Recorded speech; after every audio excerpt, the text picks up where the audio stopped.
Okay, share ko lang ha. Kasi hindi ko matiis. Ewan ko ba. Basta pag nakikita ko, hindi ko malaman kung ano yung mararamdaman ko. Kasi ilang beses na yung nakakita ko, nakakilala ko, na may kilala ko na ganito ang sitwasyon. Yung bang tipong kabataan pa niya, or isama na natin hindi na kabataan, yung mga edad na, pero sumuong sa buhay na nag-asawa, na wala ka plano-plano. Basta ganun lang, nag-asawa lang. Walang trabaho hindi pa nakakatapos sa pag-aaral. Basta na ano lang. Okay. So, meron pa siya magulang, may nanay, tatay, ate, kuya, auntie, uncle, lolo, lola. Kompleto. As in. Tapos na sana itong taong to sa buhay na walang pinoproblema. May kakainin araw-araw, may titiran, may tubig, kuryente, internet, everything na kailangan ng isang tao sa araw-araw niyang buhay. So, lahat yun provided ng family. Nag-asawa na nga. So, nung nag-asawa, walang pinagbago. Dinagdag lang niya yung asawa niya, tapos nag-anak pa. Okay? So, ano mangyayari? Di lahat ng pangangailangan ng pamilya niya, kahit ang sarili niya mismo, ihihingi sa pamilya niya. Nanay niya, tatay niya, ate niya, kuya niya. Anything na kailangan, ihihingi.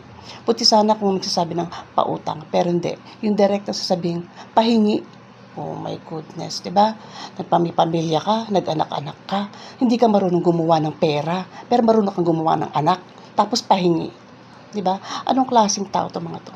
Sana man lang, kung nadapa, napasok sa ganung sitwasyon, magsikap, magtrabaho, dumiskarte. Kung di ka pa nakapagtapos ng pag-aaral mo, try mong mag-double work. Nag-aaral habang nagtatrabaho. Pero kung likas kang tamad, ay wala. Pati anak mo, mamanahin yung ganyang sistema mo kasi yan ang nakikita mo sa sarili mo. Ano yung anak mo? Manghihingi din. Every time na makailangan, manghihingi. Alam mo, hindi pare-pareho ang panahon. Ang mataong nakapaligid sa iyo, magsasawa rin yan nakakabigay. At hindi rin sila panghabang buhay na nandyan. Lilisan din sila dito sa earth. Kaya, mga ganitong klaseng tao, ewan kung hanggang saan sila makakarating, anong nangyari sa buhay na kung hindi magbabago. Kaya kayo, hanggat may pagkakataon, lalo na yung mga kabataan natin, na pinag-aaral kayo, mag-aral muna kayo. Madali lang mag-asawa. Ang dami-dami dyan. Kayang-kaya. Ora mismo pwede kayo mag-asawa, magkaanak. Pero yung future, pinag-iipunan yan, pinaghahandaan, pinaghihirapan yan. Diba? Hindi basta-basta papasok sa ganung sitwasyon. Tapos manghihingi. Kawawa. Kawawa rin ang magiging anak ninyo dahil wala rin magiging magandang kinabukasan. So, isip-isip bago pumasok sa ganyang sitwasyon.